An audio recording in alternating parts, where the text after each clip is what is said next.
Hello students, welcome back to Commerce Nation. So class, आज हम लोग यूपी कॉलेज के बीकॉम एंट्रेंस एग्जाम्स के एमसीक्यूज़ को हम लोग सॉल्व करने वाले हैं।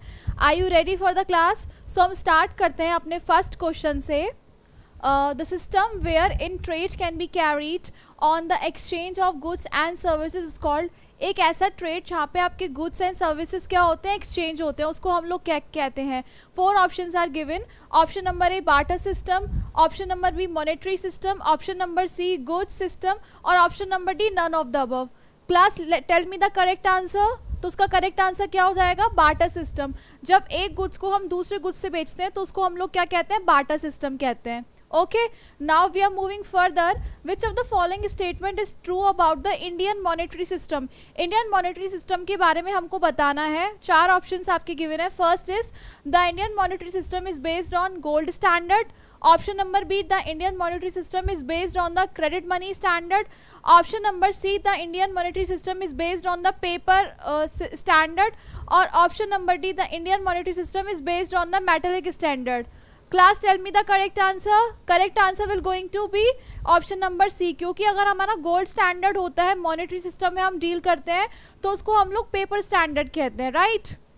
Next we are moving. Which of the following statement is true about the central bank. इसमें आपको बताना है कि कौन सी करेक्ट स्टेटमेंट है सेंट्रल बैंक की। First is it regulate the entire banking system of the country. Second is it is used under the ownership of the central government of the country. और option number C, it is the apex bank of the country और all of the above. Class, तो उसमें सही answer क्या होना चाहिए? आपको पूछ रहा है कि जो आपकी आरबीआई है वो क्या होती है, तो उसमें ये सारे तीनों फंक्शंस होते हैं आरबीआई के। वो एपेक्स बैंक भी होती है, वो ओनर्स होती है सेंट्रल बैंक की, राइट। और ये सारे आपके जो बैंकिंग सिस्टम्स हैं उनको मैनेज करके चलती है, राइट। फोर्थ में आते हैं, which of the following statement give a true picture of the effect of lowering the cash reserve ratio by a central bank of the country। इसमें क्लास पूछ रहा है कि आपको कौन सी सही स्टेटमेंट बतानी है जिसके थ्रू आप अंडरस्टैंड कर सकते हो कि आपका CRR क्या हो जाएगा? लो हो जाएगा। 4 ऑप्शंस गिवन है आपके। The lending capacity of commercial bank will increase. Option number B, the lending capacity of commercial bank will decrease. Option number C, the lending capacity of commercial bank में increase और decrease. और option number D, there is no effect on the lending capacity of the commercial bank. Class tell me the correct one. इसका क्या answer होगा fourth वाले का? इसका fourth वाले का बताइए क्या होगा? इसका करेक्ट आंसर क्या होगा? Lending capacity of the commercial bank will going to increase. अगर वो CRR कम करता है तो हम लोग लैंडिंग कैपेसिटी क्या कर देंगे? बढ़ा देंगे, राइट। फिफ्थ पढ़ते हैं, in the present world the act of purchase of goods and services has been separated due to the existence of money. जो हमारा परचेज गुड्स एंड सेल्स का एक्ट है वो किसकी वजह से क्या हो गया है? सेपरेट हो गया है। एंड उसको इसमें हम पर्टिकुलरली स्पेसिफाई करते हैं कि कौन सा आपका मनी फंक्शन इसमें इन्वॉल्व हो रहा है। 4 options are given. Measures of money, second is medium of exchange, और option number C store of the value, और option number D none of the above. Class, सही आंसर बताइए इसका क्या होगा? Option number A, B, C और D. तो class, इसका करेक्ट आंसर क्या हो जाएगा? इसका करेक्ट आंसर हो जाएगा मीडियम ऑफ एक्सचेंज, ठीक है। Next, which of the following aspect are true about the money supply. अब इसमें बोल रहा है मनी सप्लाई के बारे में आपकी कौन सी स्टेटमेंट सही है? It is the volume of money held by the public. Option number B, such money is held at a particular point of time. Option number C, the money is held in the economy, और all of the above. Class, इसमें supply की बात कर रहा है। Supply means availability कितनी है money की, किस पर्टिकुलर टाइम में, और कितना लोग मनी अपने पास हेल्ड रखते हैं, मतलब रखते हैं। तो उसमें तीनों ऑप्शन ही क्या है आपके? अप्रोप्रिएट है। तो आंसर क्या हो जाएगा? All of the above will going to your correct answer, right. Next, which of the following is not the primary function of commercial bank. Commercial bank का प्राइमरी फंक्शन क्या नहीं होता है? Class, look at the point, not बोल रहा है इसमें। Accepting deposit, option number B advancing loan, option number C both A and B, और option number D none of the above. तो क्लास, इसमें दोनों ही फंक्शन है। इसमें क्लास क्या हो जाएगा? नन। नन पूछ रहा है, नन मतलब नहीं है, मतलब एक्सेप्टिंग और लैंडिंग दोनों ही फंक्शन होते हैं। तो हमारा आंसर क्या आ जाएगा? None of the above, right. अगर पूछता which of the following functions of the primary, तो you will going to tick both A and B. Is it clear? Now we are moving to the further. RBI has the sole authority of issue currency in India. Which of the following function is highlighted here? RBI authority है जो आपके money सब को क्या करती है? Currency को regulate करती है, राइट। तो उसमें कौन से फंक्शन में स्पेसिफाइड पूछ रहा है? Custodian of cash reserve, bank issue, bankers bank और कंट्रोलर ऑफ क्रेडिट। क्लास तो उसमें अगर वो इशू कर रही है तो क्या हो जाएगा, bank of issue will going to your correct answer, right. Now we are moving further, which of the following is a preview of the banking ombudsman scheme. जो आपकी बैंकिंग ऑम्बुड्समैन स्कीम होती है उसमें कौन सी आपकी बैंक्स आती है, all schedules bank, corporative banks, commercial bank या फिर all of the above. Class इसमें जो स्पेसिफिक स्कीम है ना वो क्या करती है, कस्टमर्स की प्रॉब्लम को सॉल्व करती है, राइट। तो उसमें चाहे आपकी शेड्यूल्स बैंक हो, कॉर्पोरेटिव बैंक्स हो या फिर आपकी कमर्शियल बैंक हो, सारी इसके अंदर क्या हो सकती है, आ सकती है। तो आपका आंसर क्या हो जाएगा, 10th will be the correct, I mean all of the above will be the correct answer, right. Now for revival and restructure of weakens bank of the public sector which committee was constituted।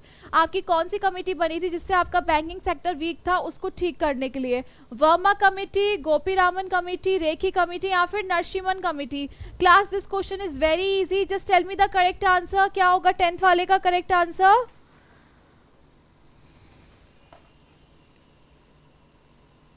Correct answer is obviously, हमने बहुत सारी committee पढ़ी है, Narasimha Rao will be the correct one, right.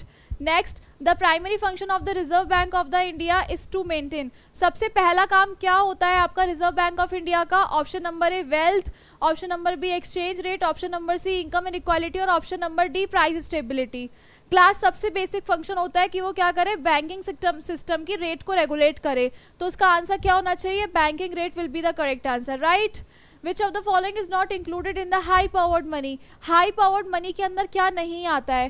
Currency held by the public, option number B cash reserves held by the bank और option number C demand deposit with the bank और none of the above। यहाँ पे class Hindi वाले students के लिए जिसको नहीं दिख रहा है मैं इधर हो जाती हूँ, आप गैस करिए क्या होगा इसका आंसर 12th वाले का।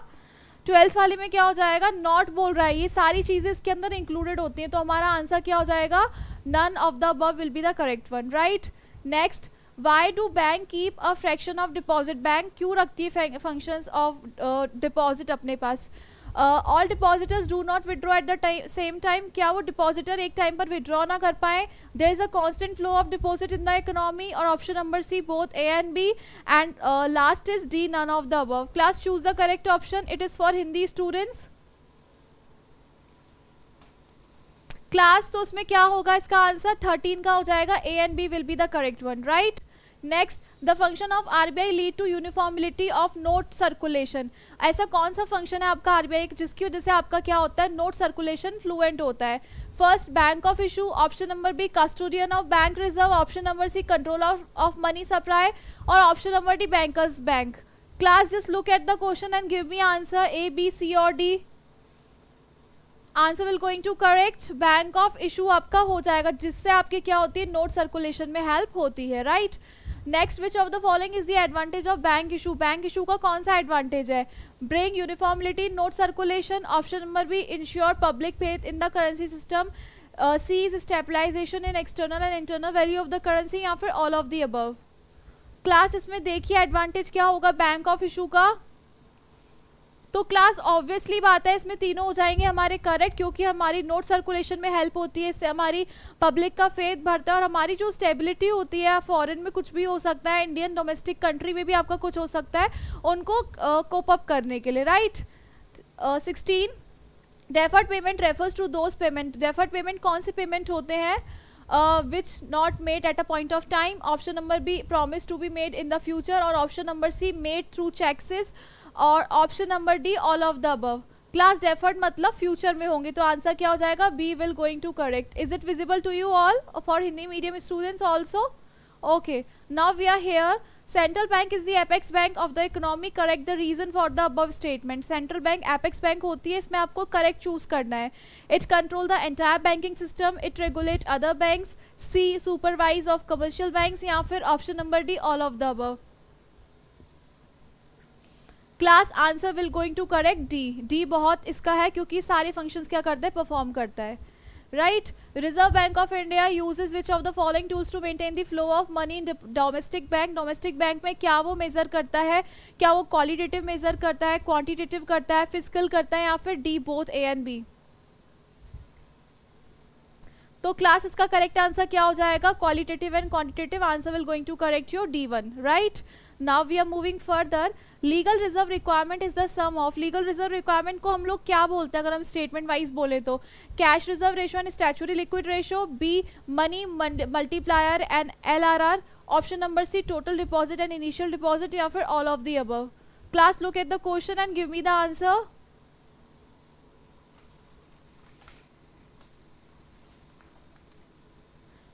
So answer will going to correct reserve, CRR and statutory reserve. CRR और आपको SLR क्या करना पड़ता है? मेंटेन करना पड़ता है कमर्शियल बैंक को RBI के पास. Is it clear? Now we are moving. In which year the second Narasimha committee was constitution? आपकी नरसिम्हा राव कमेटी सेकंड कब आई थी? This is the static question. Years have been mentioned. So answer will going to correct 1991 था, जिसमें आपकी Narasimha Rao committee क्या थी? Establish हुई थी. Is it clear? Now we are moving. Whenever the central bank offers securities in the open market, the credit system ability in the banking system expected to. अगर हम लोग सेंट्रल बैंक सिक्योरिटी करती है market में open, तो उसको हम लोग क्या कहते हैं बैंकिंग इंडस्ट्रीज में? तो कैपेसिटी कैसी हो जाएगी बैंकिंग की? फॉल, राइज, नो इफेक्ट, या फिर मे राइज और may fall. Class just read and give me the answer. It is for Hindi students. तो क्लास इसका करेक्ट आंसर क्या होगा? आई होप आप लोगों ने इसका आंसर सोच लिया होगा. तो उसका आंसर क्या होगा? Fall will be the correct, right. What distribute a bank from other financial institution. Bank अगर आपकी जो होती है वो और फाइनेंशियल इंस्टीट्यूशन से क्यों अलग है? Option number A accepting time deposit as a courtesy. Option number B accepting time deposit. Option number C lending. और option number D accepting loan and borrowing. Class tell me the correct one. 22 का क्या होगा answer? Lending will going to your correct answer, right. क्योंकि वो financial institution और bank में क्या होता है, बैंक आपकी एक्सेप्ट भी करेगी, डिपॉजिट भी करेगी, बट फाइनेंशियल इंस्टीट्यूशंस आपको क्या करते हैं? केवल लेंडिंग देते हैं. ठीक है. The amount of money in India is control by. जो अमाउंट ऑफ मनी है वो कौन रेगुलेट करता है? ये तो बहुत बेसिक क्वेश्चन है. Tell me the correct one. It is for Hindi students. Just look at the questions. So हमारा कौन रेगुलेट करता है amount of money? This is RBI, Reserve Bank of India, right. The term money supply related to money supply का basically definition आपको बताना है. Overall money held by the general public over a specific period of time.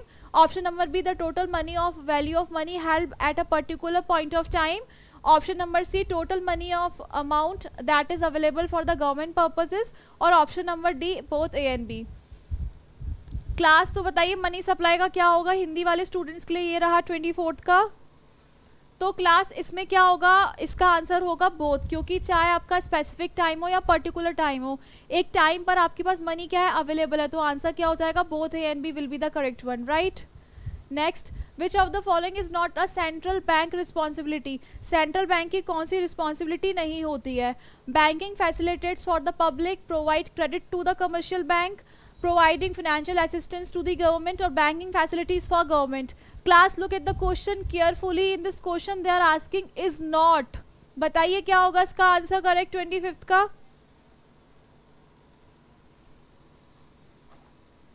तो class इसका क्या आ जाएगा? Banking facilities to the public, क्योंकि इसका काम तो कमर्शियल बैंक का होता है, RBI का थोड़ी होता है, right. Which bank is the charge of Indian banking and monetary system. ऐसी बैंक है बताना है आपको कौन रेगुलेट करता है.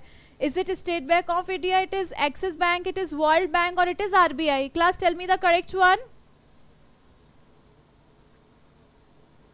It is very a basic question. They are asking कि कौन रेगुलेट करता है, तो it is your RBI, central bank of India, right. Next, what happen when margin requirement increase. अगर आपकी मार्जिन रिक्वायरमेंट बढ़ा देता है. मार्जिन रिक्वायरमेंट क्या होता है? क्वालिटेटिव इंस्ट्रूमेंट होता है बैंकिंग सिस्टम का. इसमें जितना आप लोन लेना चाह रहे हो उससे ज़्यादा आपको सिक्योरिटी मॉर्गेज पे रखनी पड़ती है. तो अगर ये गैप अगर हम इंक्रीज करते हैं तो उसका इम्पैक्ट क्या होगा? Option number A, there is no change in the amount of circulation of money. Option number B, more likely to borrow money from resulting in rise of money supply. Option number C, it decrease borrowing capacity and money supply. और option number D, none of the above. Class tell me the correct one. 27 का क्या होगा answer?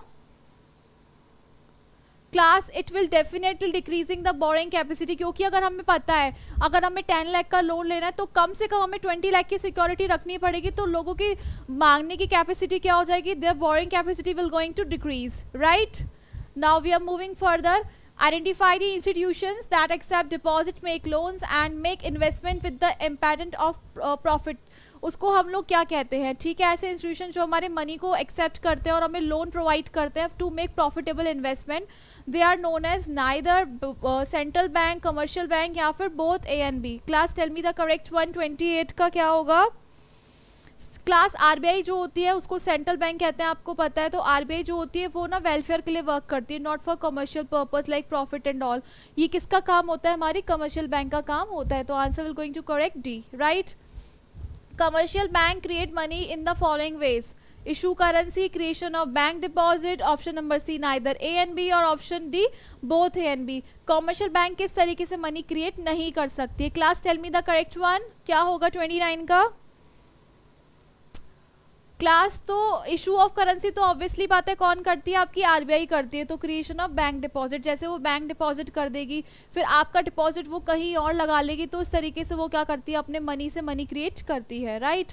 Which of the following is the closest of the money? Money का closest क्या होता है? Securities, bond, insurance policies या फिर all of the above. Class this is for Hindi medium students. Tell me the correct one. A, B, C और D.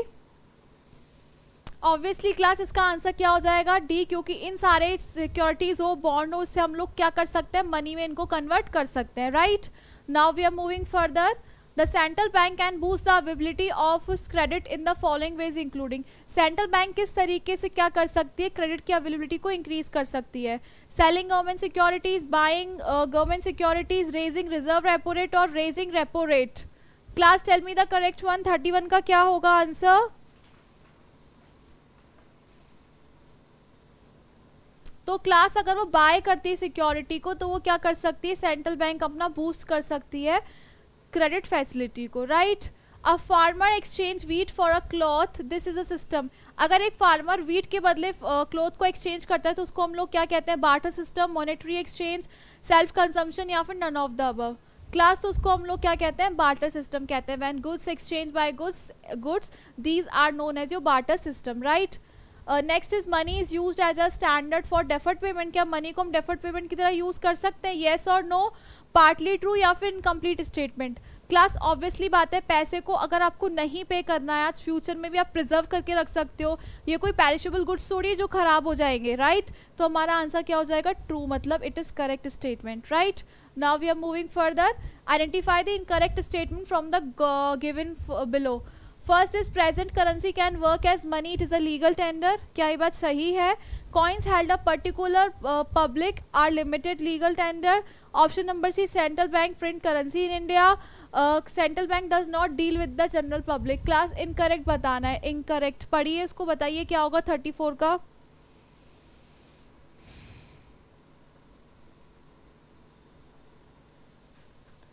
Present currency as work as money as it is a legal tender. तो class ये आपका answer नहीं होगा, इसलिए हमारा answer क्या हो जाएगा? A will going to your correct.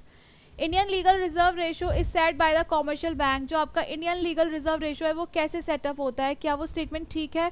True, false, partially true और कार्ड से. Class tell me the correct one. A, B, C, D. क्या होगा इसका आंसर 35 का? क्लास तो ये आपका कमर्शियल बैंक सेट करती है. Obviously no, it is set up by which? It is set up by the RBI, central bank of the country, right. Which of the following system is followed by the RBI for issuing currency. अगर वो currency issue करती है तो कौन सा system को follow करती है? Minimum reserve ratio, minimum reserve system, proportion system, fixed statue, fixed fiduciary issue system और option number D simple deposit system. Tell me the correct one. Which is the correct answer? Answer will going to correct class 1.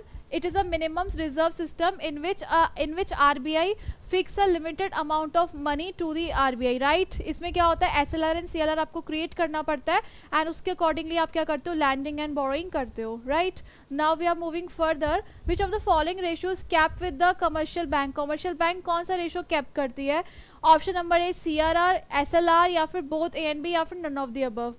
Class, this is really a basic question and simple question. I hope all students know this answer. Answer will going to correct C, क्योंकि इसमें क्या होता है? आपको CLR as a form of cash and SLR in the form of securities you have to keep it in a liquid, right. Answer will going to correct C. Now we are moving further. Which of the following is the short term borrowing rate of commercial bank? Short term borrowing के लिए अगर commercial bank rate decide करता है तो उसको हम लोग क्या कहते हैं? First is bank rate, option number B repo rate, option number C reserve rate और option number D both A and B. Class choose the appropriate answer of this question 38.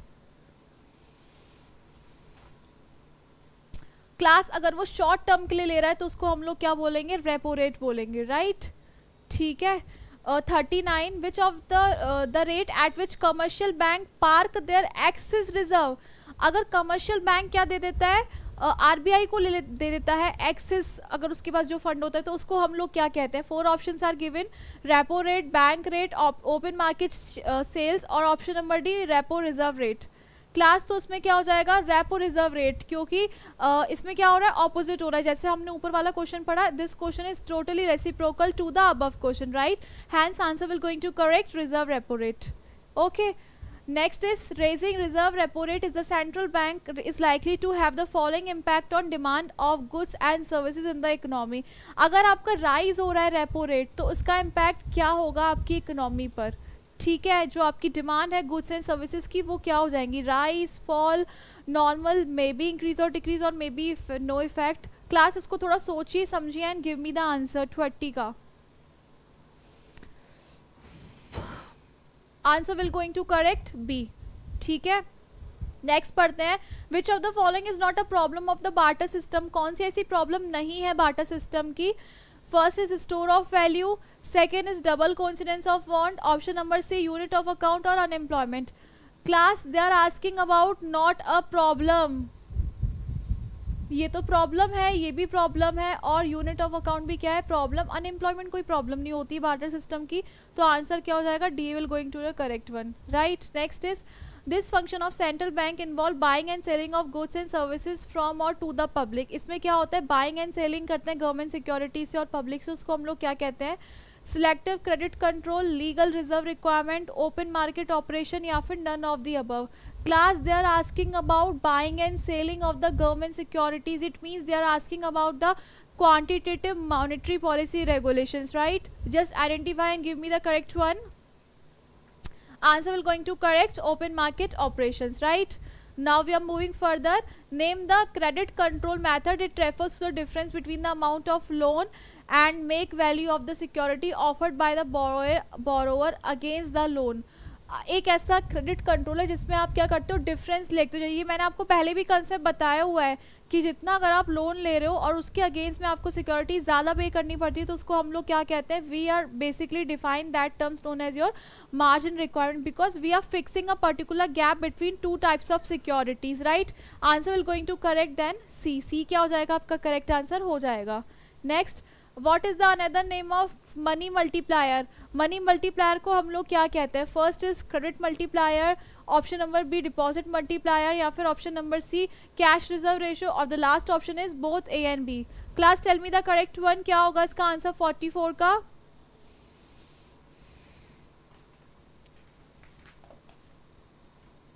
Class, it is very basic question that have been asked from your 12th class or 11th class of economics. तो credit money multiplier को हम लोग क्या बोलते हैं? Credit multiplier भी हम उसको बोलते हैं. ठीक है. Next, through the process of commercial bank are able to give credit which in far excess of the initial deposit. इस कंसेप्ट को हम लोग क्या कहते हैं? जब हमारा बैंक क्रेडिट देता है लेकिन इनिशियल डिपॉजिट से ज़्यादा. ठीक है. किस प्रोसेस से? उसको हम लोग क्या कहते हैं? Advancing loan, money creation, accepting deposit और none of the above. Class obviously बात है जो आपकी इनिशियल डिपॉजिट है उससे थोड़ा थोड़ा 10% कैश CRR की फॉर्म में रख के वो क्या करता है? क्रिएट करता है मनी को. तो answer will going to correct B, money creation होता है. ठीक है. Next, which of the in the present world the act of purchase of goods and services have been separated due to the existence of money. This have been facilitated by which of the following function. एक ऐसा present era बताना है आपको जिसमें आपके goods and purchases को एक separate existence मान लिया गया है, तो उसमें कौन सा फंक्शन है आपका मनी का? Option number A measure of value, option number B medium of exchange और option number B store of value और option number D none of the above. Class look at the options and give me the correct one. 46 का क्या होगा answer? Class तो अगर आप कोई भी चीज़ आपको लेनी है तो आपको पता कैसे लगेगा कि उसकी वैल्यू कितनी है, या फिर हम लोग एक्सचेंज कर रहे हैं ना, राइट? अगर कोई हमें कोई पर्टिकुलर पर्सन दे रहा है and we are giving goods by some money, तो this is known as your medium of exchange. Is it clear? Okay. Next, which of the following is not the feature of the money supply? इसमें से कौन सा feature नहीं है money supply का? It include money held by the public, it include held by the bank, it include a stock concept, and it is all of the above. Class, they are asking about no, just focus on the question. क्या होगा 47 का answer? ठीक है class, इसमें क्या होता है, सारे ही आपके आंसर क्या है, गलत है, क्योंकि आपका जो सप्लाई ऑफ मनी है, it is not a stock concept, it is a flow concept, right? The present governor of RBI is, RBI की प्रेजेंट गवर्नर कौन है? Option number A Shaktikanta Das, option number B Raghu Ranjan, option number C Urjit Patel, और option number D Subbarao. Tell me the correct one. ये तो बहुत basic question है, बताइए 48 का क्या होगा करेक्ट आंसर?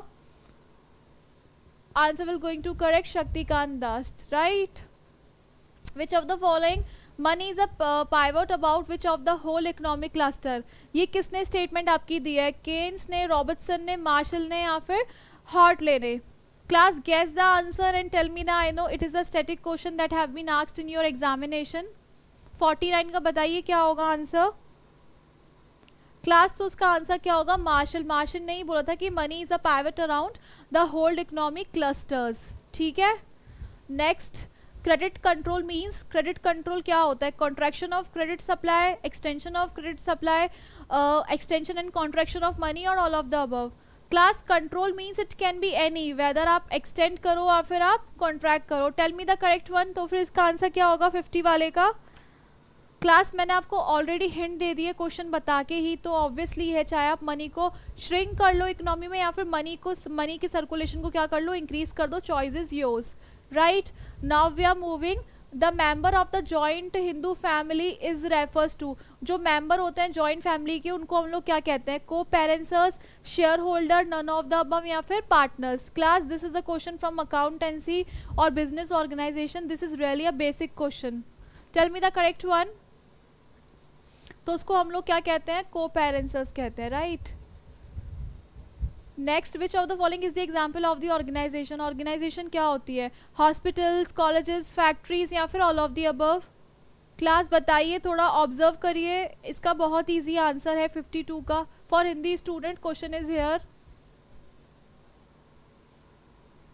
क्लास, चाहे तीनों चीज़ें हो, ये सारी चीज़ें क्या है आपकी ऑर्गेनाइजेशन. जैसे कोई कंपनी होती है, फैक्ट्री होती है, आप बोलते नहीं हो ऑर्गेनाइजेशन है ये, तो you can consider as an organization whether it is your hospital, whether it is your educational institute, right? The form of business organization which is specifically found in India. India में कौन से ज़्यादातर पाए जाते हैं? Sole proprietorship, NGO, corporative societies, या फिर joint Hindu family business. Specifically found in India. Class, तो हमारे ज़्यादातर क्या होते हैं? जॉइंट हिंदू फैमिली बिजनेस होते हैं, जिसमें हमारे पूर्वज जो हमारे होते हैं ना, एंसेस्टर्स, हम उनका बिजनेस रन करते होते हैं, एंड जो भी पर्सन इसमें बॉर्न होता है वो बिजनेस का क्या हो जाता है? पार्ट हो जाता है, right? Next, which of the following form of business organization has limited liability? इसमें किसकी लिमिटेड लाइबिलिटी होती है? Partnership, sole proprietorship, joint Hindu family, और सी और D company. Class, tell me the correct one. Liability limited है. Class, इसमें क्या होता है? जॉइंट हिंदू फैमिली की ओनली करता होता है ना, उसकी लाइबिलिटी क्या होती है? अनलिमिटेड होती है, right? Which of the following organization is not bound to show its account to anyone? इसमें हम किसको बाउंड नहीं कर सकते कि वो सारे अकाउंट अपने शो करे पब्लिक को? कंपनी, पार्टनरशिप, सोल प्रोप्राइटरशिप, और corporative society. Class, have you studied about sole proprietorship की वो प्रॉफिट के लिए भी रिस्पॉन्सिबल है और लॉस के लिए भी रिस्पॉन्सिबल है, राइट? तो कहीं ना कहीं उसके पास क्या है? पूरी प्राइवेसी है मेंटेन करने के लिए, तो he is not liable to disclose each and every information related to your business, right? 56 पे आ गए हम लोग अब. The partners of partnership firm have unlimited liability. That means जो पार्टनरशिप होती है, अगर उसकी पार्टनर्स की अनलिमिटेड लाइबिलिटी होती है, उसका मतलब क्या होता है? Partners personal assets can not be use. Is it true? Obviously no, it is not true, because they have liability. Unlimited liability means their personal assets are also pay off to meet out the present liability, right? तो choose the correct option. तो class, मैंने आपको hint दे दी है already, you have to guess the correct one, right? Is it visible to you all? Okay, तो answer क्या हो जाएगा? B will going to correct, क्योंकि उसमें आपको पर्सनल लाइबिलिटी भी पे करनी पड़ सकती है, ठीक है। Which of the following is not the advantage of partnership firm? Partnership का एडवांटेज कौन सा नहीं होता है? Secrecy, easy of formation and closure, limited liability of members और more fund. Class tell me the correct 57 का, इजी है ये भी क्वेश्चन आपका।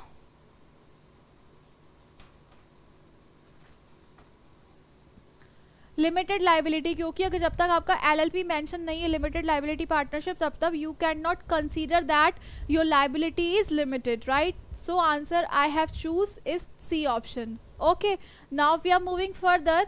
Joint Hindu family business is governed by which of the following law? Joint Hindu family आपका कौन से law के अंदर आता है? Hindu law 2002, Hindu undivided law 1994, option number C Hindu family law 1965, option number D Hindu succession act 1956। इसमें कंफ्यूज होंगे बहुत सारे स्टूडेंट्स क्योंकि हमें ईयर नहीं पता है। बताइए क्या होगा 58 का आंसर? क्लास तो आंसर क्या हो जाएगा? Hindu succession act 1956। इसमें आप ऐसे याद कर सकते हो जैसे हमारी फर्स्ट कंपनीज एक्ट 1956 था, वैसे ही आपका ये वाला एक्ट भी कब आया था? 1956 के अंदर, right? Which of the following has a feature as a separate legal entity? इसमें कौन सा फीचर जिसमें सेपरेट लीगल एंटिटी होती है? Company, corporative society, sole proprietorship और both A and B.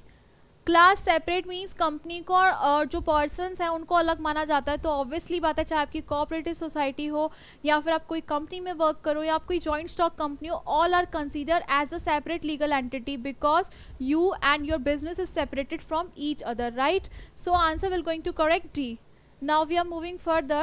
A private company is one. Private company कौन सी होती है? Option number a limit the number of members, restrict the transferability of shares, prohibits the public to subscribe its shares, or all of the above. Class they are asking about the private.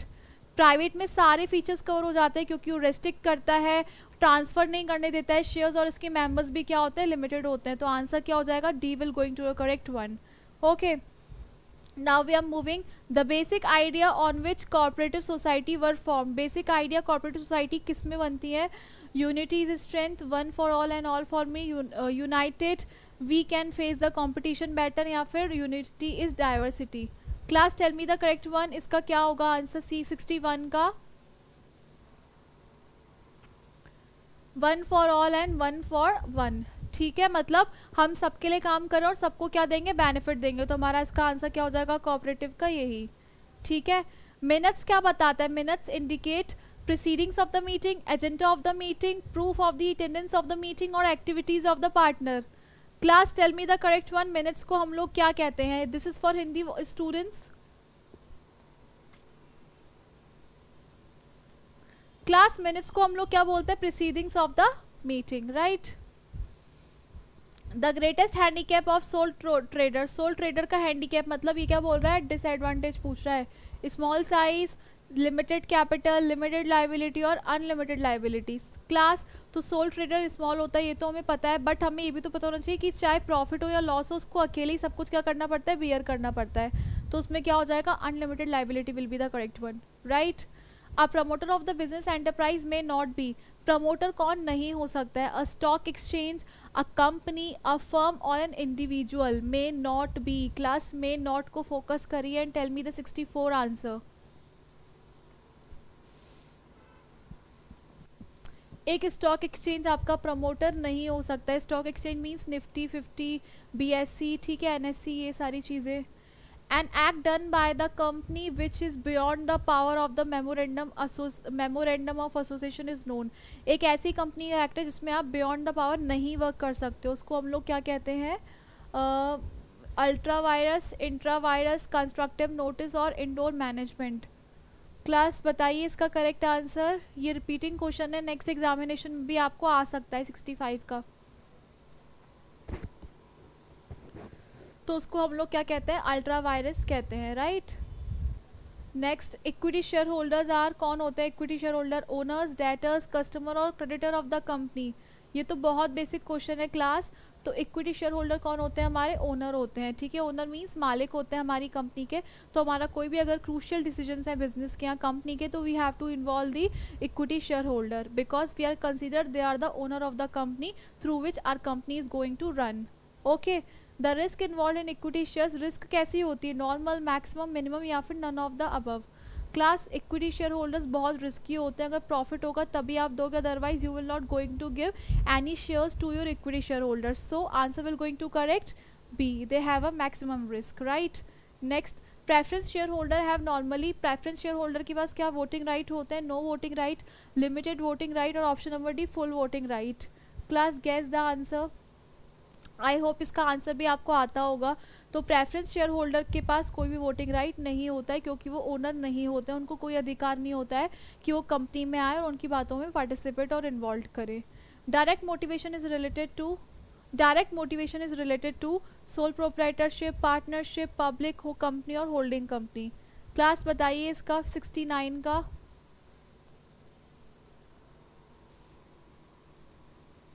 Class direct motivation means खुद के लिए हम लोग work करें, तो हम जितना काम करेंगे उतना ज़्यादा प्रॉफिट होगा, जितना ही कम काम करेंगे हमारा प्रॉफिट ऑटोमेटिकली क्या हो जाएगा? कम हो जाएगा। तो सोल प्रोप्राइटरशिप का क्या होता है? सोल मोटिव होता है, right.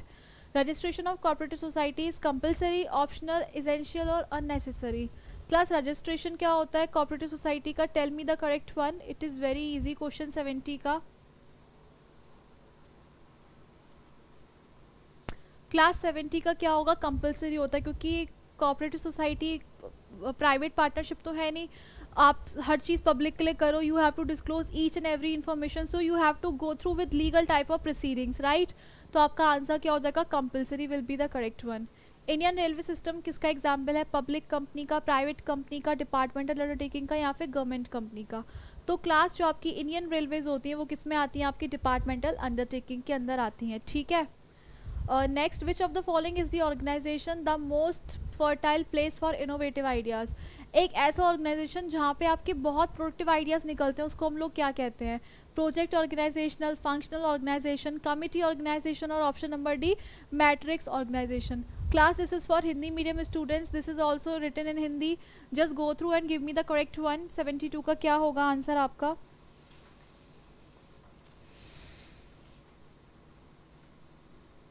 Class this is your committee organisation, ठीक है, क्योंकि बेसिकली कमेटी बनाई जाती है जो भी आपकी प्रॉब्लम्स हैं, इशूज़ हैं, उनको डिस्कस करने के लिए, ठीक है। In a company risk is bond by, risk कौन बॉन्ड करता है? Directors, shareholder, creditors of the company और मैनेजिंग कंपनी। क्लास बताइए क्या होगा 73 का answer?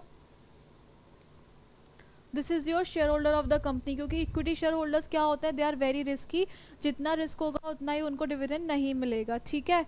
Which of the following is related to soul trading and partnership? Sole trading और partnership में क्या चीज़ें कॉमन है? Mutual agency, unlimited liability, full control या फिर डायरेक्ट मोटिवेशन, ठीक है। They are asking about sole trading and partnership, common how they are related. 74 class दोनों में ही क्या होती है आपकी लाइबिलिटी? अनलिमिटेड होती है, ठीक है, चाहे वो आपका सोल प्रोप्राइटरशिप हो या फिर आपकी पार्टनरशिप हो, okay. Theory Z of motivation has been propose by, Z theory किसने दी है? विलियम, मैंने आपको आंसर ही बता दिया पर मैं फिर भी ऑप्शन एक बार बोल देती हूँ, मैस्लो, विलियम ओची, हर्ट्सबर्ग या फिर MC ग्रेगोर। तो क्लास आंसर क्या होता है? विलियम ओची ने दी थी आपकी थ्योरी जेड ऑफ मोटिवेशन, ठीक है। Which of the following is not the example of delegation? Delegation का कौन सा एग्जाम्पल नहीं है? Authority, responsibility, accountability and informal organisation. Class this is the basic concept that have been asked from your 12 business studies, ये आपने पढ़ा होगा, तो उसका आंसर क्या हो जाएगा? इनफॉर्मल ऑर्गेनाइजेशन इसमें नहीं आता, डेलीगेशन में अथॉरिटी, रिस्पॉन्सिबिलिटी एंड अकाउंटेबिलिटी आता है, ठीक है। Span of management refers to numbers of members और option number B length of term for manager is appointed, option number C number of subordinate under superior और option number D number of members in top management. Class they are asking about the span of management. Span of management का मतलब क्या होता है कि आपके जो भी नंबर ऑफ सबॉर्डिनेट है कितने होंगे एक सुपीरियर के अंदर, तो आपका आंसर क्या हो जाएगा? C will going to correct. इसमें आपका वाइडर भी होता है और नैरो स्पैन ऑफ मैनेजमेंट भी होता है, जिसके अंदर देखते हैं कि एक मैनेजर के अंदर कितने लोग आपके क्या करते हैं, परफॉर्म करते हैं, टॉल भी होता है और नैरो भी होता है, ठीक है। Application and approval of name is to be made. अगर हमें कंपनी का नेम रखना है तो हमें किससे पूछना पड़ेगा, सेबी से, रजिस्ट्रार कंपनी से, गवर्नमेंट से, या फिर none of the above. Class tell me the correct one 78 का।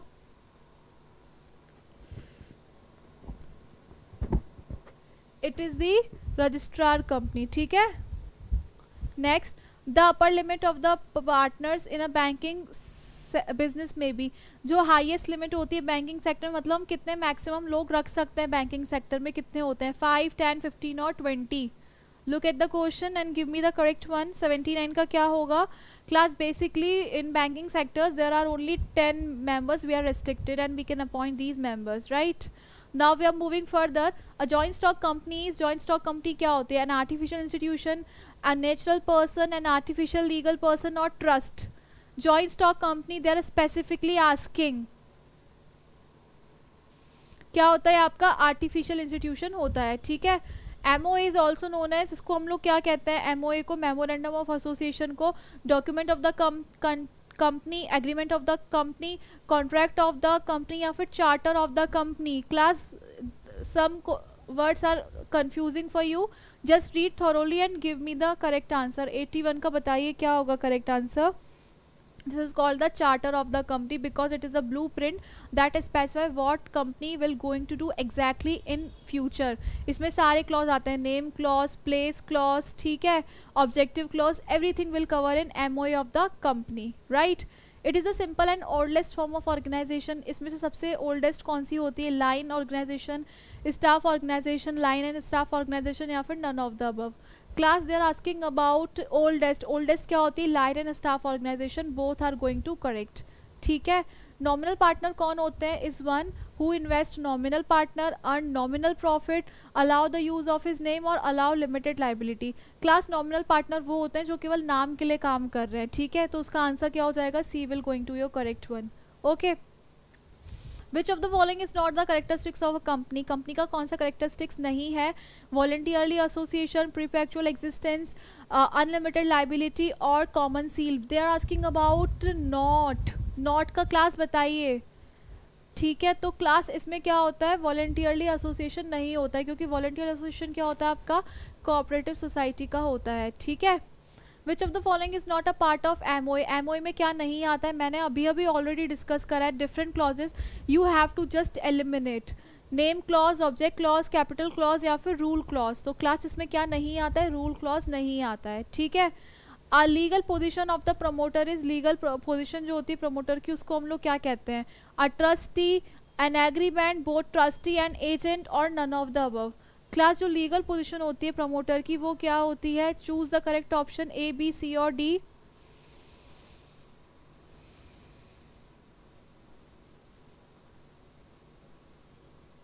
Class answer will going to correct, it is both trustee as well as the agent of the company, ठीक है। Lowest need क्या होती है? Maslow theory की आपने पढ़ा होगा, ठीक है। आपकी 5 टाइप की नीड होती है। इसमें पूछ रहा है सबसे लोएस्ट वाली कौन सी होती है? सबसे लोएस्ट वाली कौन सी होती है?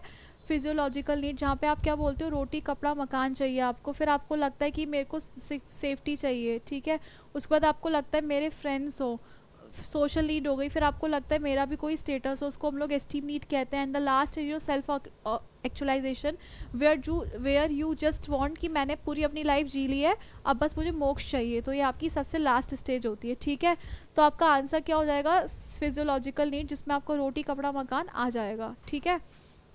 Partners who does not take participate into day to day activities, उसको हम लोग क्या कहते हैं? Active partner, dormant partner, secret partner या फिर none of the above. Class बहुत इजी है। 88 बताइए क्या होगा 88 का? क्लास ऐसा पार्टनर जो डे टू डे एक्टिविटीज में काम नहीं करता है, मतलब वो छुपा हुआ पार्टनर है, तो उसको हम लोग क्या बोलेंगे? सीक्रेट पार्टनर, ठीक है। Document that is made during the formation of a partnership, ऐसे डॉक्यूमेंट जो हमारे पार्टनरशिप डीड के ड्यूरिंग बनते हैं उसको हम लोग क्या कहते हैं? Partnership agreement, partnership deed, partnership registration और partnership document.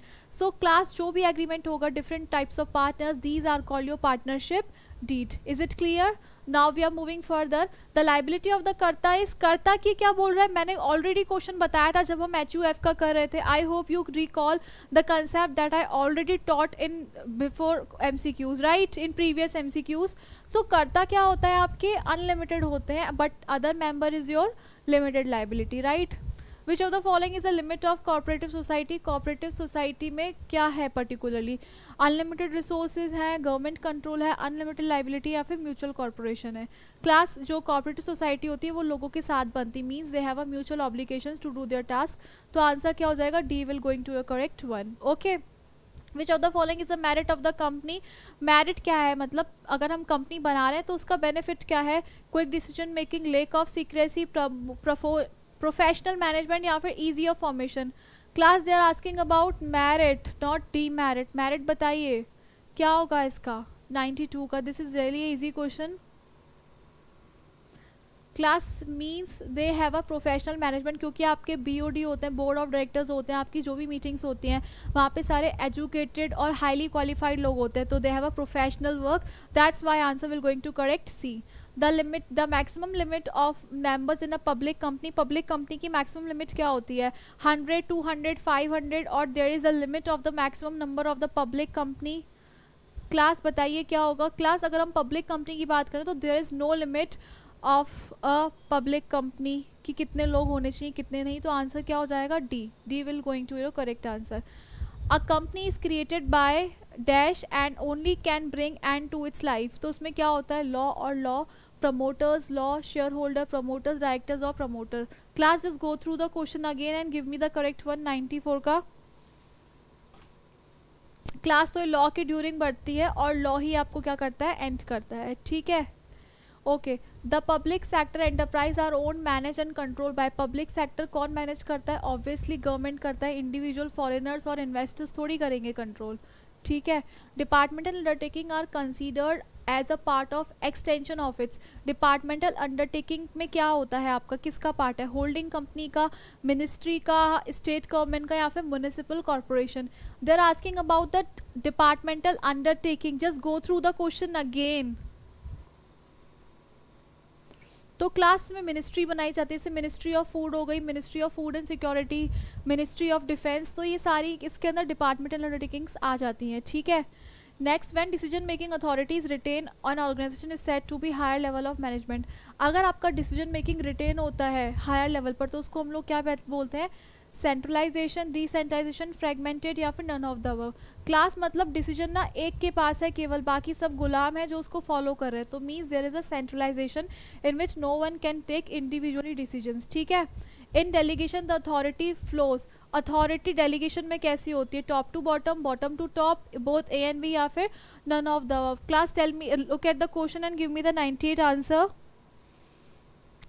Top to bottom जाएगा ना, क्योंकि कोई टॉप होगा तब वही तो बॉटम को बोलेगा कि ये काम करके आओ, वो काम करके आओ. तो आंसर क्या हो जाएगा, A will going to correct top to bottom. Okay. Now we are moving to the next. How many members have to sign a MOA in case of private company. Private company बताने कितने लोग करते हैं, 2, 7, 2 और 10. Class, these are the 2 members who have to sign if there is a private company. Okay. The stock exchange comes under, stock exchange किसके अंदर आता है, SEBI, RBI, Security Exchange Commission और Financial Institution. Class, this is literally a easiest question that have been asked in your examination. कोई भी लगा लेगा इसको. तो वो क्या होती है आपकी, SEBI होती है. Okay. Now we are moving an example of personal account. Personal account का example बताना है, machinery account, purchase account, prepaid expenses account या फिर stock account. क्लास इसमें कौन सा आंसर आएगा, पर्सनल बोल रहा है. Personal means anyone. Suppose I have bought some goods from Ram, तो मैं क्या लिखूंगी, Ram purchase account. Is it clear. तो उसमें क्या हो जाएगा आपका, Ram will be the correct answer. तो उसमें क्या आ जाएगा आपका, परचेज अकाउंट आ जाएगा, ठीक है. The proprietor withdraw cash 1000 for his personal use. Personal use के लिए आप विदड्रॉ कर रहे हो, ये तो बेसिक टर्म में आपने अकाउंट्स में पढ़ा है, उसको हम लोग क्या कहते हैं, ड्राइंग अकाउंट कहते हैं, ठीक है. The main objective of providing depreciation. आपका मेन ऑब्जेक्टिव जो होता है डेप्रिसिएशन प्रोवाइड करने का, वो क्यों होता है, to reduce the profit for the business, to increase the expense of the business, to reduce the tax burden और to calculate the true profit. Class, this is a little bit tricky question, you have to observe it.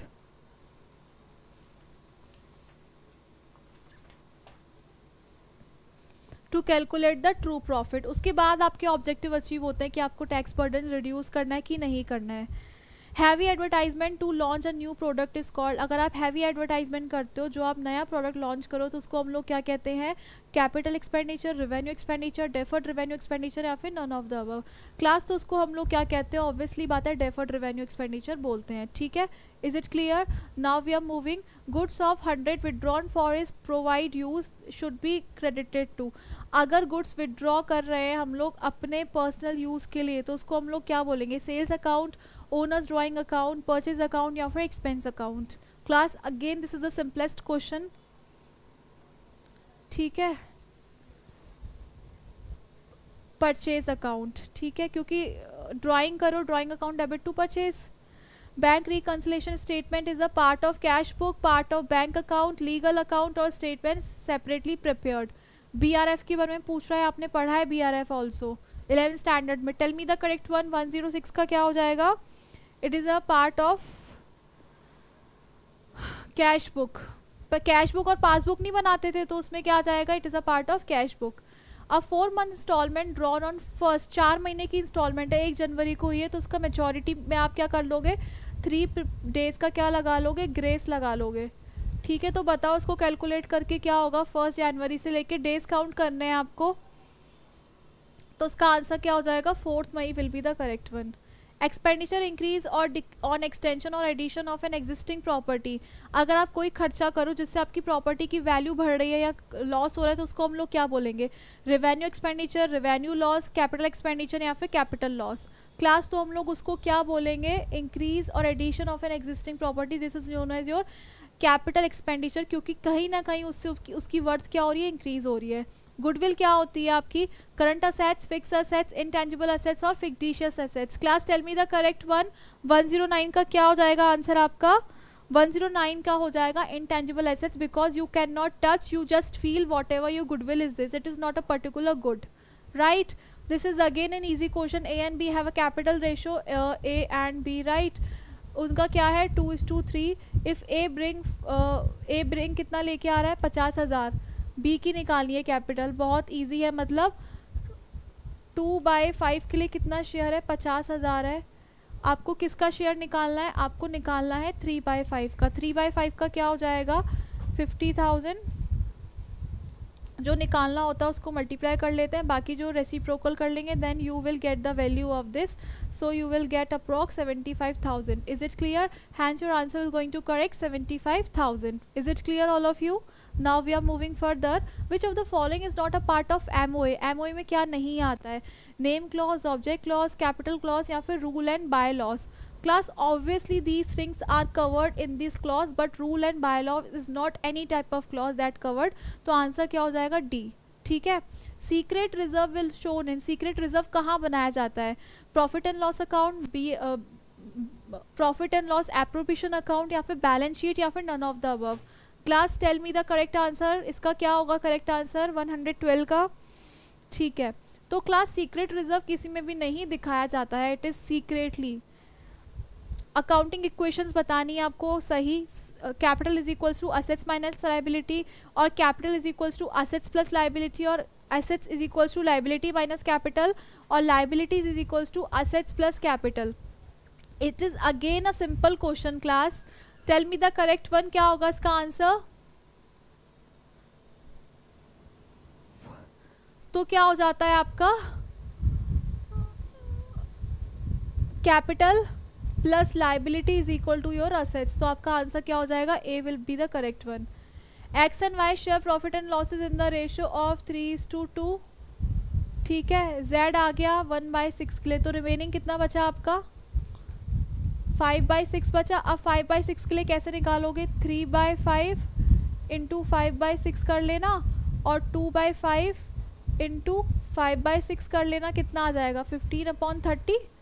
और इसमें कितना आ जाएगा? 10/30. और remaining आपका कितना आया था? 1/6 को किसके बराबर करना है? 30 के. तो ऊपर नीचे 5 का मल्टीप्लाई कर लो. 5/30 तो कितना आ जाएगा? 15:10:5 मीन्स 1:2:3, मतलब 3:2:1. तो आंसर क्या हो जाएगा? A will be the correct one. ठीक है. The objective of preparing of trial balance हम क्यों बनाते हैं? To check the arithmetic calculation of the account, to check the accounting book in the complete and traditional total account, और to find out the economic contribution of the business, और option number D to find the information on assets and liability. Class this is easiest question. क्या होगा इसका answer 115 का? Class ये क्या बताता है आपको? ये बताता है आपकी एक्यूरेसी कितनी है अकाउंट्स को करने की, ठीक है। नेक्स्ट पढ़ते हैं, the machine cost is, machine की कॉस्ट कितनी है? 55,000 है। इसमें आपकी स्क्रैप मतलब रेसिडुअल वैल्यू बोल रहा है और आपको 10 ईयर बोल रहा है, तो आंसर क्या हो जाएगा डेप्रीसिएशन का? 50,000 upon 10 you will gate 5,000 your depreciation. Is it clear? Next, what is the correct formula? This is really a confusing question, क्योंकि स्टूडेंट्स को कभी प्लस माइनस में दिक्कत हो जाती है, तो आपको इसमें क्या पता करना है, सही स्टेटमेंट कौन सी है। तो सही स्टेटमेंट फर्स्ट वाली होगी, GP plus sale plus direct expenses plus purchase plus closing stock is equal to opening stock, ठीक है। The trader sales amount is, trader का सेल्स अकाउंट कितना है? 18,000 है, ठीक है। सेल्स है आपकी, तो सेल्स पे नेट प्रॉफिट निकाल लो, कितना है? 60%, कितना आ जाएगा आपका? इसका आ जाएगा 10,800। अब उसमें पूछ रहा है एक्सपेंसेस कितने हुए। ऑब्वियसली बात है, सेल्स में से अगर आप जीबी माइनस कर दोगे you will get the expenses. तो सेल्स कितनी थी? 18,000 की, इसमें से आपने क्या माइनस कर दिया? 10,800 माइनस कर दिए, तो आपको कितना बचा? 7,200 बच गया। तो आपका आंसर क्या हो जाएगा? A will be the surely answer. COGS बोल रहा है, इसमें आपको क्लोजिंग स्टॉक ओपनिंग स्टॉक बोल रहा है और आपको इन्वेंट्री टर्नओवर रेशो निकालना है। तो क्लास इसमें क्या हो जाएगा? इसका होता है COGS cost of good sold upon average inventory होता है इसका फॉर्मूला। तो COGS कितना दे रखा है आपको? 10 लाख रुपीज़ दे रखा है, ठीक है। और एवरेज इन्वेंट्री कितनी हो जाएगी? 80,000 और 1,20,000 मतलब 2 lakh. 2 lakh divided by 2 you will get 1 lakh. 1 lakh upon 10 lakh you will get answer of 10 times. Is it clear? Okay, net working capital का मतलब क्या होता है? Current assets minus current liabilities. तो इसका आंसर भी क्या हो जाएगा? ए।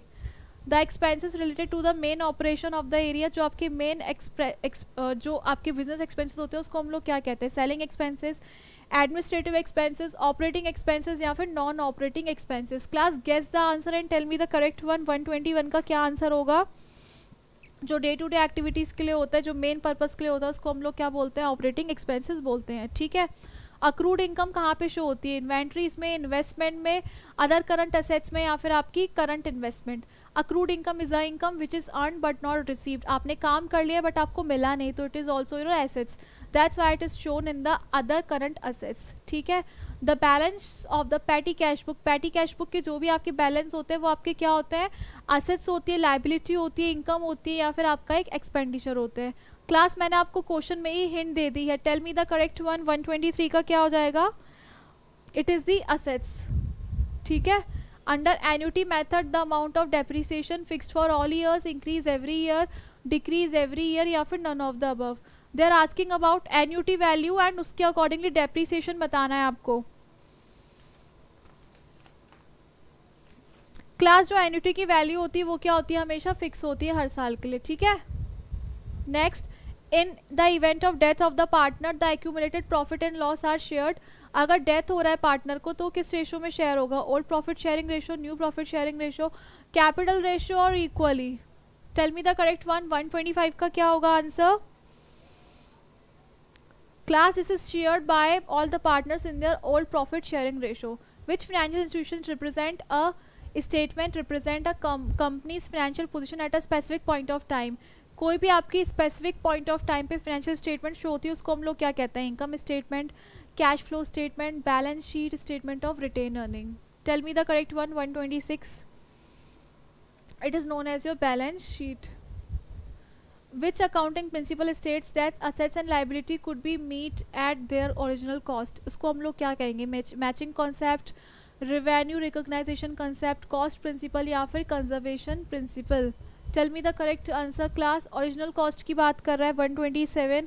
This is basically the concept of cost principle, ठीक है। Which of the following which financial ratio measure a company ability to meet short term application. Short term application को हम लोग क्या बोलते हैं? करंट रेशो बोलते हैं, जिसमें current assets upon current liability का हम रेशो देखते हैं। Which financial statement shows the revenue expenses of a company during a specific period। एक स्पेसिफिक पीरियड पे जहाँ पे आपके रेवेन्यू और खर्चे दिखाता है उसको हम लोग क्या बोलते हैं, balance sheet, statement of retained earning, option number C income statement या फिर cash flow statement. Class tell me the correct one. 129 का क्या आंसर होगा? This is known as your income statement. ठीक है। Which of the following is a general ledger, purpose बताना है आपको जनरल लेजर हम क्यों बनाते हैं, to record specified transaction, to calculate net revenue, to prepare financial statement, to summarize all the accounts of the company. They're asking about the general ledger. general ledger का काम क्या होता है class? To prepare the financial statement. A cash book is used to record both cash and bank transaction. is refers a dash column of cash book. अगर हम cash book बनाते हैं तो हमें रिकॉर्ड करने होते हैं तो हम उसको क्या कितने नंबर्स में करते हैं, कितने कॉलम्स बनाते हैं? 131। तो हम बेसिकली 2 कॉलम्स बनाते हैं, तो आंसर क्या हो जाएगा 2।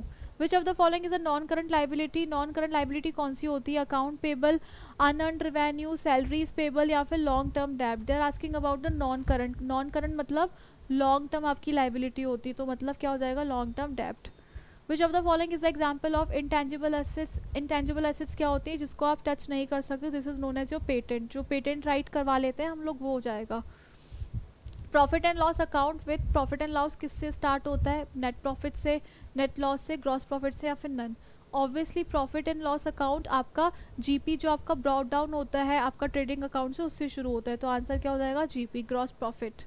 Which of the following is consider as the external users of the financial information. External users कौन से होते हैं? जो हमारे बाहर के लोग होते हैं, दैट मीन्स योर क्रेडिटर्स।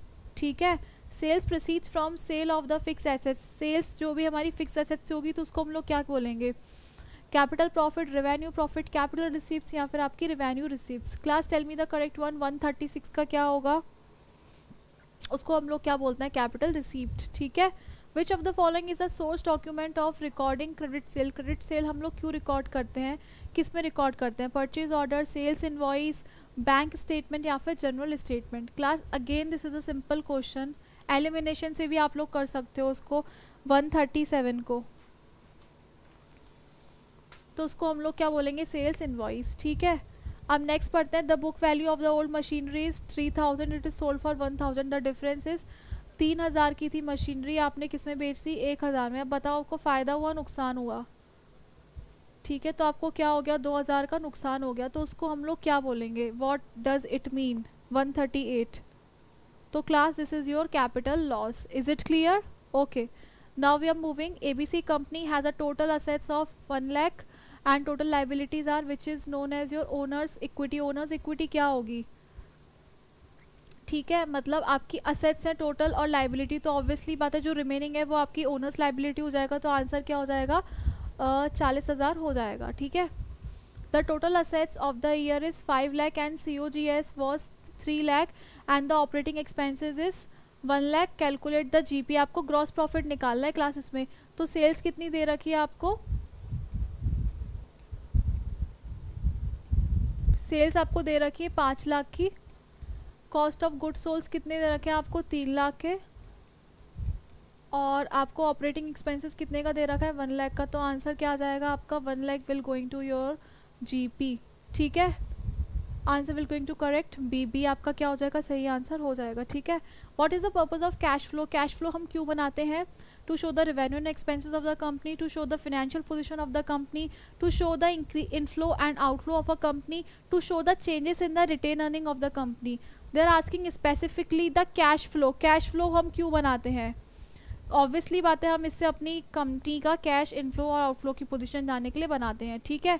एक कंपनी की इनकम है 50,000, टोटल असेट्स कितनी दे रखी है? 5 लाख और ओनर्स इक्विटी दे रखी है आपको 3 लाख। व्हाट इज द डेब्ट रेशो? क्लास इसको कैलकुलेट करिए और बताइए 142 का क्या होगा आंसर?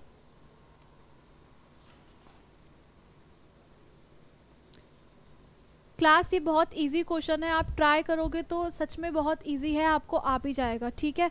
तो मैं आपको आंसर बता देती हूँ। This is your homework, you have to attempt yourself. Answer क्या हो जाएगा? 40%। नेक्स्ट करते हैं। XYZ purchase inventory worth 5000 on credit. हमने परचेज करी है इन्वेंट्री क्रेडिट पर, मतलब उधारी लिए, तो उसका क्या इफेक्ट होगा आपकी अकाउंटिंग इक्वेशन में?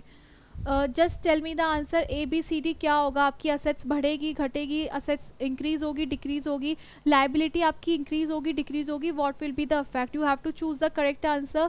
143 का बताइए क्या होगा. तो क्लास अगर आप इन्वेंट्री लोगे तो आपकी इंक्रीज क्या हो जाएगी, असेट्स हो जाएगी, और आपकी ओनर्स इक्विटी भी क्या हो जाएगी, कहीं ना कहीं इंक्रीज हो जाएगी. ठीक है. Which of the following concept of the business owners are consider to be different from the business. कौन सा कंसेप्ट है जिसमें ये बोला जाता है कि बिजनेस और बिजनेस पर्सन दोनों अलग अलग है. Business entity concept, going concern concept, money measuring concept, या फिर अकाउंटिंग पीरियड. तो क्लास इसमें क्या होता है, बिजनेस एंटिटी कंसेप्ट होता है, क्योंकि बिजनेस और बिजनेस पर्सन दोनों अलग माने जाते हैं.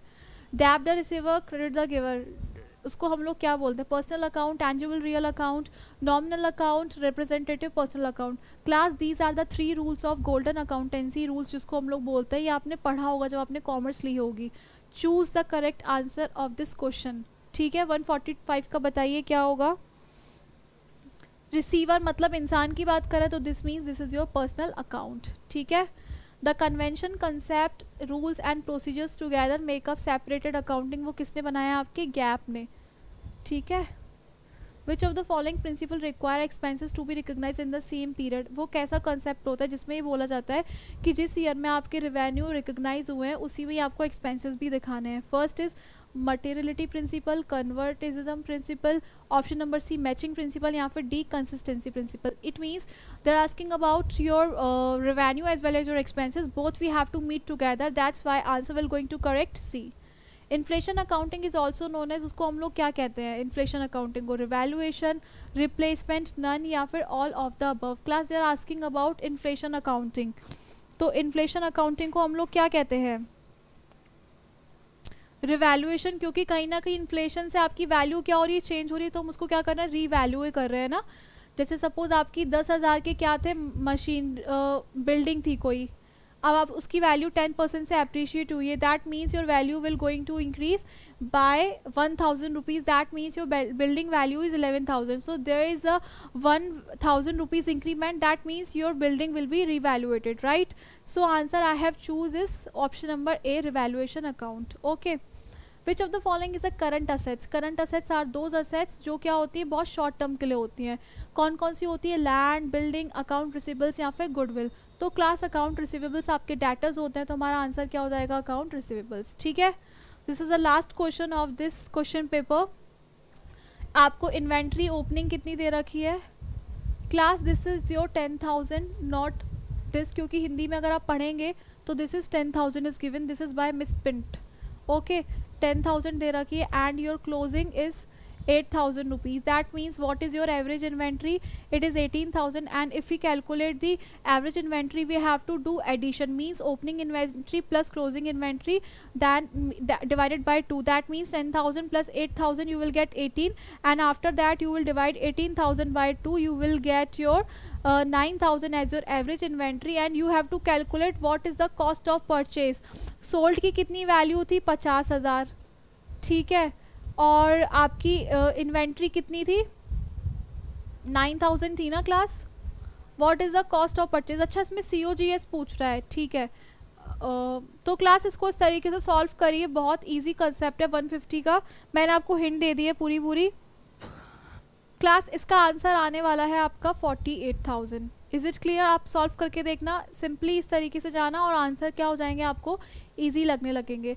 आई होप आपको सारी चीज़ें क्लियर हो गई होंगी. हमने आज पूरे क्वेश्चंस पेपर को गो थ्रू कर लिए कि आपके किस टाइप के पैटर्न आते हैं, किस टाइप के आपके क्वेश्चंस आने वाले एग्जाम से पूछ सकते हैं. अगर आपको ये वीडियो अच्छा लगा हो तो क्लास आप चैनल को सब्सक्राइब करिए and be connected with us. Thank you for watching commerce nation with us.